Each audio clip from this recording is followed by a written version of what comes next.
en ce dimanche 7 mars, troisième dimanche de carême.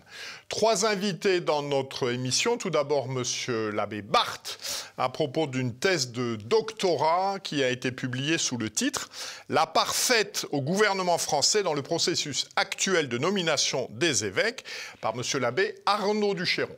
Ensuite, sœur Alice Marie, dominicaine enseignante de la congrégation des dominicaines du Saint-Nom de Jésus de Fangeau, qui ouvrira à Couloutre dans la Nièvre au mois de septembre prochain, un lycée professionnel des métiers d'art.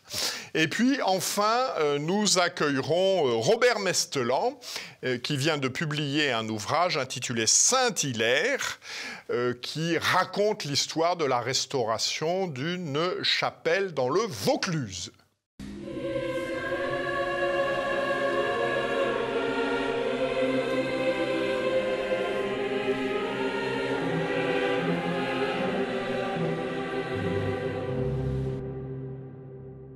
Bonjour Monsieur l'abbé. Bonjour.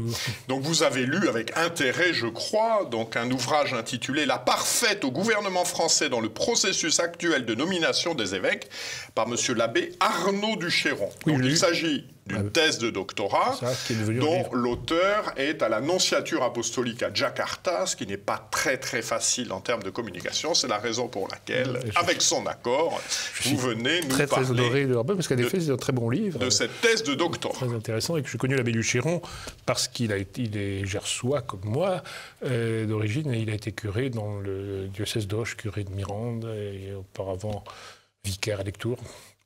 Alors, cette thèse de doctorat commence par un certain nombre de rappels sur la manière dont a évolué le mode de nomination des évêques depuis les temps apostoliques. Oui, alors, que s'est-il passé? Il a beaucoup évolué. D'abord, les apôtres ont été élus, choisis par Jésus-Christ lui-même. Ensuite, il y a eu toutes sortes de nominations. Ça a beaucoup évolué. Disons qu'on peut dire qu'il y avait, par exemple, la nomination des uns par les autres, les apôtres qui en ont les autres, les élections dont l'abbé Duchéron parle pas mal, bien sûr, qui ont soit les élections essentiellement du clergé, si vous voulez, du point de vue théologique, je pense que c'est ça qu'il faut dire. Ce qui compte, c'est l'élection par le clergé du diocèse, et même par la part la plus éminente du clergé, ça finira par être les chapitres de chanoines, les chapitres de cathédrales, qui élisaient l'évêque, mais aussi avec intervention du peuple, qui approuvait.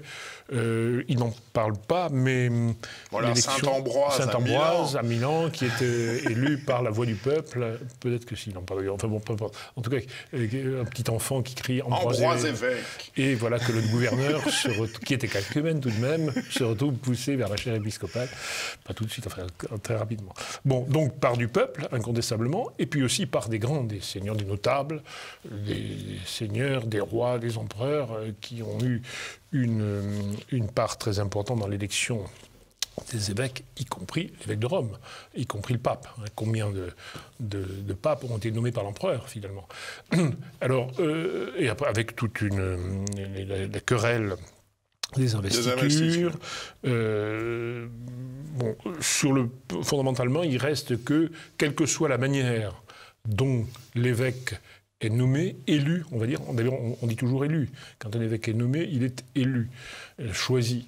On choisit par le chapitre, choisi par... à la fin des fins, ce qui compte, c'est l'investiture du pape qui lui donne sa juridiction. Alors avec la discussion dont parle l'abbé Duchéron, de cette investiture, théologiquement, est-elle immédiate, comme on semble dire aujourd'hui depuis le Concile, ou bien est-elle médiate, comme l'a dit de manière extrêmement claire, et à deux reprises, le Pape Pie XII, autrement dit, la juridiction des évêques leur vient par l'intermédiaire du pape. Je vais faire la parenthèse, qui n'est qu'une parenthèse. Alors, quelle est la situation de l'Église en France à la veille de la Révolution? À la veille de la Révolution, l'Église est sous le régime de 1515, du Concordat de Bologne, qui a remplacé la pragmatique extension de Bourges. Le roi désigne les évêques. L'élection est faite par le roi. C'est le roi qui... Et ils sont donc élus par lui. Et le pape leur donne l'investiture spirituelle. En temps de crise, il peut prendre son temps pour la donner, le pape. Mais voilà ce dont hérite la Révolution, ce qui lui permet d'ailleurs de passer sans heurts, on ne peut pas dire, parce que la constitution du clergé a quand même heurté beaucoup, c'est un tremblement de terre, mais tout de même, comme on avait l'habitude de cette nomination par le pouvoir civil, on est passé plus facilement à cette nomination qui est une nomination d'élection. Alors, depuis, donc, la situation a évolué. Quelles sont les conditions pour être évêque, déjà, de base, indépendamment des deux statuts, concordataire et général, que l'on va voir? Vous voulez parler peut-être de... Aujourd'hui, pour être évêque, c'est quoi les conditions? Oui, parce que la situation aussi a évolué dans le fait qu'il y a eu une séparation de l'Église d'État en 1905, que le concordat a été aboli unilatéralement, et que les évêques sont désormais nommés directement par le pape, sauf dans les départements qui sont restés concordataires, se récupérer sur l'Allemagne. Alors, les évêques nommés par le pape, quelles sont les conditions pour être évêque? Je vais vous les lire à la page 134 de l'ouvrage de l'abbé du Chéron. Pour l'idonéité, pour être idoine à l'épiscopat, il est requis du candidat, c'est très intéressant, qu'il est à un degré élevé une foi solide.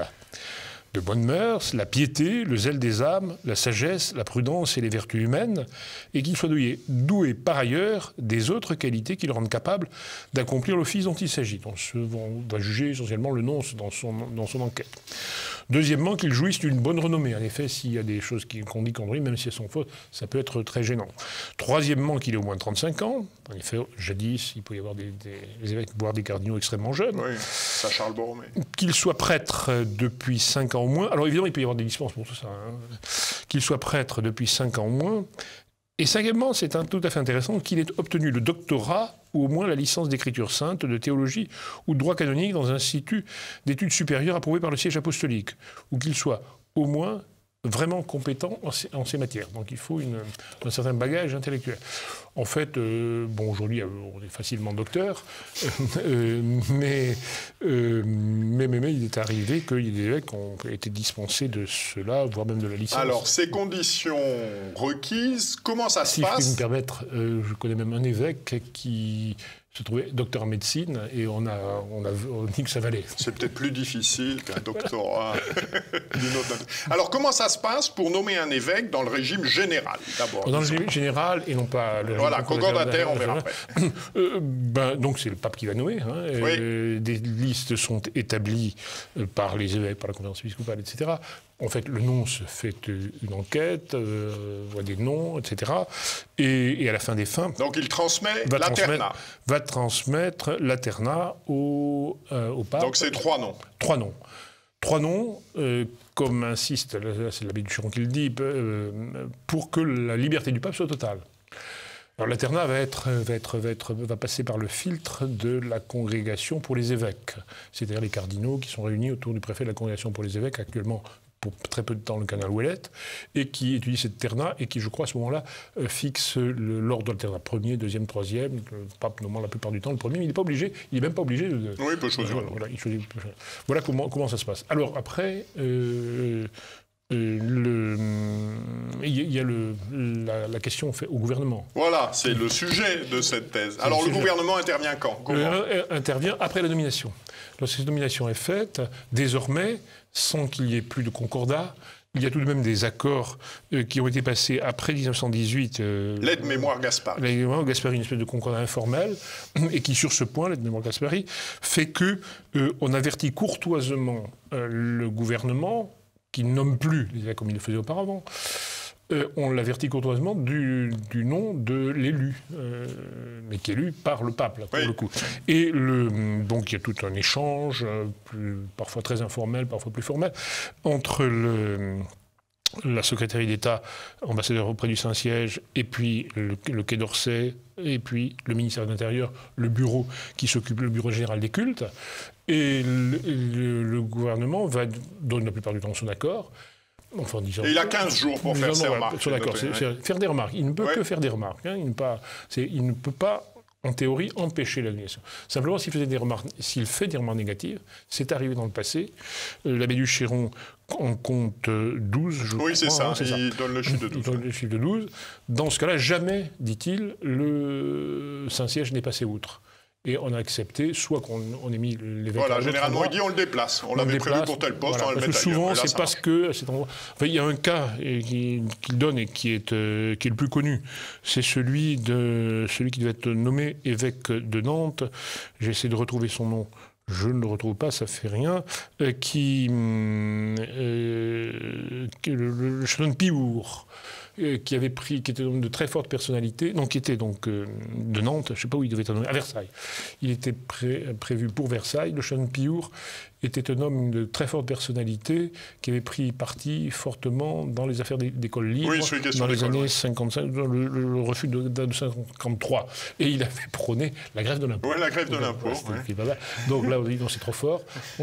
Donc on fait objection. Mais c'est tout, hein. On aurait pu le nommer quand même. On ne l'a pas nommé. Et alors, le régime concordataire, donc Strasbourg et Metz, comment est-ce que ça fonctionne? Alors, on va dire ça fonctionne théoriquement comme avant la séparation de l'Église et de l'État, c'est-à-dire que c'est le gouvernement qui choisit l'évêque et qui le propose à Rome, et le pape fait... Alors, en réalité, c'est très symbolique, parce que c'est fait sur des listes qui sont données par l'annonciature, le Saint-Siège. Donc, finalement, de fait, aujourd'hui, c'est quand même le pape qui nomme, oui. Mais ça pourrait, en théorie, être véritablement le gouvernement. Et c'est un cas vraiment tout à fait exceptionnel, parce que ça n'est... Voilà, monsieur l'abbé Duchéron le dit dans sa thèse, il dit c'est unique au monde un évêque nommé par le président de la République. Oui. Il dit il reste ça en France. Ailleurs, en effet, ça a disparu. Il restait des cas, mais qui, après le Concile, ont disparu. Paul VI les a fait disparaître, notamment en Espagne, dans les pays d'Amérique latine, mais aussi en France, je puis dire en France, à Monaco. Oui. L'évêque de Monaco est devenu archevêque, et le prince a renoncé à son droit. Voilà, merci beaucoup. Donc je renvoie nos téléspectateurs à cette thèse. Alors c'est un peu technique, mais c'est passionnant. Passionnant. La part faite au gouvernement français dans le processus actuel de nomination des évêques par monsieur l'abbé Arnaud Duchéron. Merci, monsieur l'abbé.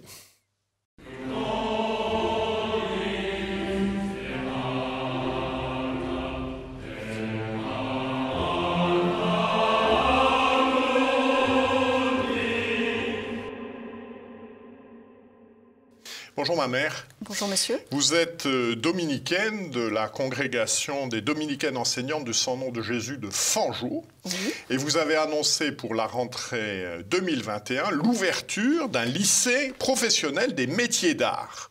Alors pourquoi cette ouverture et à quels besoins répond-elle? Alors notre congrégation dominicaine enseignante, depuis sa fondation, s'est vouée donc à l'enseignement catholique, l'enseignement chrétien des jeunes filles, en leur apportant la vérité, en leur communiquant la vérité pour leur permettre donc de s'orienter dans la vie. Mais nous avons bien sûr en face de nous des intelligences qui sont très variées, et certaines intelligences sont plus spéculatives, plus abstraites, mais nous savons aussi qu'il y a des formes d'intelligence plus intuitives, plus pratiques peut-être. Et il nous a semblé que certaines jeunes filles souhaiteraient probablement pouvoir à la fois bénéficier de cette culture profonde que nous souhaitons leur apporter, cette sagesse, tout en ayant la possibilité également d'accéder à un savoir-faire, notamment dans les métiers d'art, puisque c'est la formation que nous avons choisie, de manière à allier une formation pratique avec une belle formation intellectuelle. Et il nous semble que ça répond à un besoin, parce que dans le paysage scolaire catholique actuel, un tel lycée professionnel qui désire à la fois former des jeunes filles qui ont un savoir-faire d'excellence, mais qui propose en même temps une formation intellectuelle profonde, il nous semble qu'un tel lycée n'existe pas encore dans le paysage scolaire catholique. Alors, quelles seront les 5 filières proposées? Alors, toutes ces filières vont tourner donc autour des métiers d'art. 2 premières filières conduiront au bac professionnel. Il s'agit de la couture et de l'agencement intérieur, c'est-à-dire ce qu'on pourrait appeler plutôt architecture d'intérieur, pour utiliser un terme peut-être plus commun. Et puis 3 autres filières sont proprement des filières qui vont aboutir au brevet des métiers d'art. Elles formeront les élèves à la reliure-dorure, à la broderie d'art et à la tapisserie, donc dans un cursus vraiment orienté vers l'art et l'excellence dans l'art. Alors, vous avez publié une plaquette superbe sur le sujet dans laquelle vous écrivez, je cite, « Une formation humaine complète au service de l'activité artistique ». Ça veut dire quoi, ça ? Eh bien, comme je le disais tout à l'heure, en fait, notre projet est à la fois de proposer aux jeunes filles donc une formation pratique qui débouche sur un savoir-faire d'excellence, mais en même temps de leur permettre d'accéder à une véritable culture humaine que le père Calmel définit très bien en parlant d'une adaptation profonde et vitale de l'esprit aux valeurs désintéressées de beauté, de bonté et de moralité.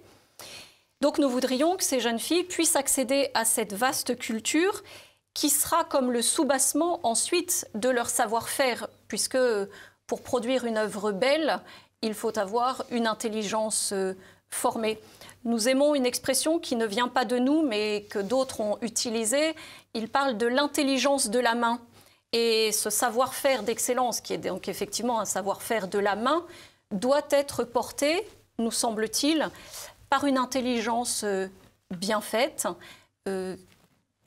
éclairée par des principes, par un bel idéal, par une formation humaine complète.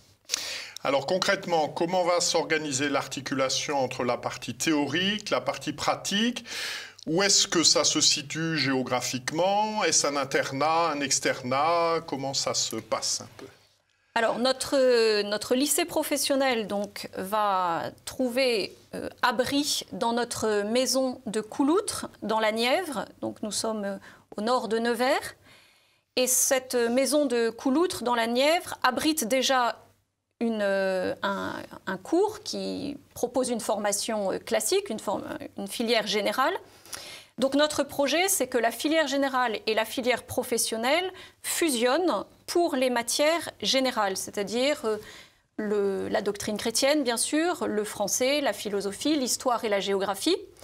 Puis ensuite, les classes se spécialisent soit dans le domaine de l'art, pour les filières professionnelles, soit dans le domaine du latin-grec pour nos filières générales. Donc la proportion de l'enseignement commun général est à peu près de 50% dans le temps. Et ensuite, la proportion, le reste du temps est consacré aux spécialisations, donc dans le domaine du savoir-faire. Et donc, je suppose qu'il y aura des partenariats avec des spécialistes de ces différents métiers? Voilà, nous avons déjà mis en place certains partenariats, par exemple avec les ateliers de reliure quillée qui sont situés à côté de l'île de Ré, puis avec d'autres maisons d'excellence, en fait, qui cherchent à transmettre ces savoir-faire d'excellence, parce qu'il nous semble en plus que tous ces métiers qu'on pourrait appeler un peu des métiers passion et qui reposent sur des traditions très anciennes, sont en train de disparaître puisque les métiers manuels ont été un peu dévalorisés dans les années qui nous précèdent. Et nous avons rencontré beaucoup d'artisans d'art qui se désolent de ne pas pouvoir transmettre leur savoir-faire. Donc il nous semble que nous arrivons un peu à une période charnière où c'est le moment de récupérer ces savoir-faire chez ces artisans et de les transmettre à la nouvelle génération pour qu'ils ne se perdent pas. Donc nous avons effectivement déjà plusieurs contacts et puis nous sommes en train d'en mettre en place d'autres. Alors à qui cela s'adresse? Qu'est-ce que vous attendez, je dirais, un peu comme profil, comme motivation de la part des jeunes filles qui seraient intéressées? Alors, bien sûr, cela s'adresse à des jeunes filles qui souhaitent une formation chrétienne, bien sûr, d'abord. Cela s'adresse à des jeunes filles qui ont certainement aussi une fibre artistique. Hein. Il est certain que nos métiers d'art demandent une première attraction vers le beau. Mais nous avons choisi 5 filières assez différentes qui permettent même à des enfants qui n'auraient pas un talent particulier, un génie particulier au départ, d'y accéder. C'est par exemple la filière couture ou la filière architecture d'intérieur, agencement d'intérieur, qui demandent peut-être moins de génie artistique au départ, mais qui demandent d'aimer le beau. Et puis ensuite, les 3 autres filières demandent effectivement d'avoir un petit peu de talent peut-être, hein, mais même si le talent se développe et l'art vient en travaillant certainement. Donc qu'est-ce que nous demandons aux jeunes filles que nous attendons? Eh bien de désirer une belle formation humaine et artistique. Et puis ensuite, nous acceptons toutes celles qui veulent venir. Voilà. La formation commencerait à partir de la classe de seconde. En principe, en classe de seconde, les élèves pourraient obtenir leur CAP, puis ensuite, donc, à l'occasion de la classe de première et de terminale, donc faire une première professionnelle, puis une terminale professionnelle, et passer à l'issue de ces 2 années, donc, soit le bac professionnel, soit le brevet des métiers d'art. Mais nous acceptons également les jeunes filles qui ont déjà un bac général, qui l'ont passé dans une filière classique et qui sont intéressées par ces formations artistiques, qui peuvent donc se greffer aussi sur notre lycée professionnel. Alors, elles n'auront pas à repasser les matières générales. En revanche, elles auront toute la formation en histoire de l'art, en connaissance générale des arts, en art graphique, et puis bien sûr toute la formation pratique des filières qu'elles choisiront. Alors comment s'adresser à vous pour les personnes qui seraient intéressées? Alors, eh bien, il suffit ou de nous téléphoner, je ne sais pas s'il est nécessaire de donner un numéro de téléphone. Nous l'afficherons. Voilà. Ou bien de nous écrire donc, au cours Notre-Dame de la Sainte-Espérance, qui est le nom de notre établissement à Couloutres, même si le lycée professionnel, lui, sera sous le patronage de Fra Angelico, bien sûr, grand dominicain et artiste. Donc, en nous écrivant au château de Couloutres, 58 220 à Couloutres, tout simplement. Merci beaucoup, ma mère, et j'espère que de nombreuses jeunes filles vous rejoindront pour devenir des artistes. Nous espérons aussi. Merci, monsieur. Merci, ma mère. Merci.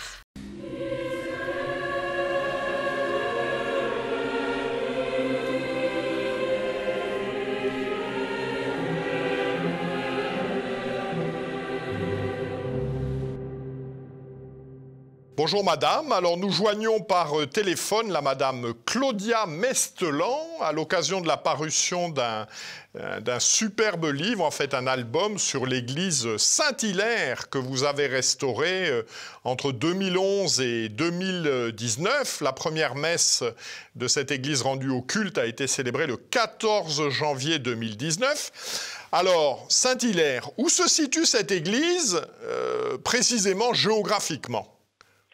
Bonjour, Monsieur Mogendre. Dans l'église Saint-Hilaire, donc c'est la colline des Courins qui se trouve, c'est un oppidum qui se trouve à 200 mètres au-dessus du village de Beaume-de-Venise, en Provence. Beaume-de-Venise se trouve à peu près à 10 km de Carpentras. Alors, vous nous dites dans ce livre que l'aventure commence en 2011. Qu'est-ce qui s'est passé en 2011 ? C'est-à-dire c'est une famille qui est une famille de paysans dans laquelle appartenait donc ce terrain avec cette chapelle dessus qui était complètement ruinée. Et donc le paysan a été harcelé par les monuments historiques et il voulait s'en débarrasser. Donc il allait à l'abbaye Sainte-Madeleine et Don Louis-Marie nous a appelés pour voir avec nous si on pouvait s'en occuper. Mais finalement, les moines trouvaient que ce n'était pas de leur ressort et donc c'est le diocèse qui a reçu cette église et on a fait une association avec le diocèse pour s'en occuper. Alors, quelle est l'origine et l'histoire de cette chapelle avant que vous ne vous en occupiez? De quand date-t-elle? À quoi a-t-elle servi? Donc, on a trouvé à 200-300 mètres de la chapelle, on a trouvé une plaque d'une chrétienne, donc c'est une nécropole, et dans cette nécropole, on a trouvé une plaque d'une chrétienne avec un nom grec, Epiminia. Elle est morte à 23 ans en 485. Donc il y avait un village au 5e siècle à cet endroit. C'est eux qui ont bâti la première église. On ne sait pas exactement comment elle était, parce qu'après c'est les Sarrasins qui ont détruit. Et au 10e siècle, c'est des moines qui ont rebâti l'église. Et nous, on a réparé ce qui était tombé en ruine du 10e siècle. Alors, comment se sont déroulés les travaux? Quel était l'état des bâtiments quand vous êtes arrivé? Puis comment est-ce que ça s'est organisé un petit peu, ces travaux autour de cette restauration? Donc au début, c'était très très abîmé, c'était une ruine et tout était complètement envahi. Donc mon mari a décidé qu'il fallait d'abord voir clair. Donc on a beaucoup défriché, dessouché. On avait aussi des jeunes qui nous ont aidés. Et puis après, on a rencontré un tailleur de pierre qui a dit que ça l'intéressait. Et donc c'est comme ça qu'on a commencé. On a d'abord restauré l'abside. Et après, c'est l'État qui nous a arrêtés. Et donc, pendant 16 mois, on n'a plus pu faire, on n'a plus pu toucher à l'église. Donc, on s'est occupé des alentours, on a réparé des murs, on s'est occupé de l'écoulement de l'eau. Et puis, en fin 2016, on a commencé les travaux avec vraiment une permission de l'État et on a restauré entièrement le transept. Et puis en 2018, on a commencé la nef. Alors, comme dans tout projet humain, il y a les gens que ça intéresse, les gens qui sont indifférents et puis les gens qui sont hostiles. Pouvez-vous nous dire un peu, dans l'environnement de cette chapelle, à quelle catégorie se rattachent les uns et les autres? La mairie, le sous-préfet, les bâtiments de France, etc. Oui. Donc déjà, c'est un chemin de randonnée qui passe. Donc on a beaucoup de gens qui s'intéressent. Il y a très peu qui s'arrêtent même pas. Il y en a beaucoup qui s'intéressent, qui s'arrêtent, qui nous ont aidés financièrement. Après, la mairie, elle nous a rien donné, mais elle était favorable. Elle nous a quand même aidés pour passer outre quand l'administration nous a dit qu'on pouvait pas couvrir la nef. Et donc le maire nous a permis de couvrir la nef. Et l'administration n'était pas très favorable, mais quand elle a vu que tous les autres étaient favorables, elle l'a lâché et elle nous a mis pas mal de conditions, mais finalement, on n'a pas quand même pu faire. Et pourquoi est-ce que l'administration ne vous était pas favorable? Qu'est-ce qu'on vous reprochait? Mais on nous disait que de toute façon, on n'y comprenait rien. On n'était pas, si c'était pas eux qui faisaient et qui décidaient de tout, ça n'allait pas être fait comme il faut. Et est-ce qu'ils étaient disposés à faire eux-mêmes? Absolument pas. Et déjà, c'est pas leur propriété. Je pense qu'en embêtant le paysan, ils avaient espéré que ça leur reviendrait. Mais ça s'est pas fait comme ça. Le paysan a préféré donner à l'Église qu'à l'État. Voilà, vous racontez dans ce petit album là, vos démêlés avec les architectes des bâtiments de France, dont le moins que l'on puisse dire de ce que vous en décrivez, c'est que le dialogue n'était pas facile. Non, c'était pas facile, mais il y avait un nouveau sous-préfet à Carpentras, c'est lui qui nous a finalement, qui a voulu que cette affaire se règle avant qu'il reparte et avec notre avocat, on a pu vraiment défaire tous ces problèmes et arriver à pouvoir déposer une déclaration préalable qui était acceptée finalement. Et donc aujourd'hui, pour ceux qui souhaiteraient se rendre sur ce site, la chapelle est ouverte tout le temps? Est-ce qu'un culte y est célébré? Comment ça se passe? Quelle est l'activité un petit peu de ce monument superbement restauré? Avant, on y était tous les jours, donc tous les jours aux heures ouvrables, c'était ouvert. Maintenant, c'est un peu moins. On peut, là, quand les beaux jours arrivent, ça peut à nouveau être tous les jours ou peut-être 3 fois par semaine. Et on a tous les premiers vendredis du mois, on a la messe. Donc une fois par mois, la messe est célébrée. On y arrive à pied, c'est-à-dire on peut laisser les voitures au col de Durban et puis on monte à pied. Alors pour ceux qui souhaiteraient mieux connaître cette aventure, car c'en est une, vous avez publié un ouvrage intitulé Saint-Hilaire. Comment peut-on se le procurer? Donc on peut le commander chez nous, donc à notre email ou nous écrire chez nous à Velleran, ou on peut se le procurer chez les moines, à l'abbaye Sainte-Madeleine ou chez les moniales à l'abbaye Notre-Dame de l'Annonciation. On peut aussi se le procurer à la chapelle. On a les livres sur place quand on est ouvert. Et puis la maison de presse à Beaune de Venise aussi les vend. Eh bien, merci infiniment, madame. J'avoue que le résultat est vraiment superbe. Vous pourrez en juger sur les vues qui seront mises à disposition. Merci beaucoup pour cette très belle œuvre. Donc, ainsi s'achève notre émission. La prochaine aura lieu le 14 mars prochain. C'est mon ami Guillaume de Thiolois qui l'animera. D'ici là, je vous souhaite un bon carême et que Dieu, qui est Père, Fils et Saint-Esprit, nous garde. Bon dimanche et bonne semaine à tous.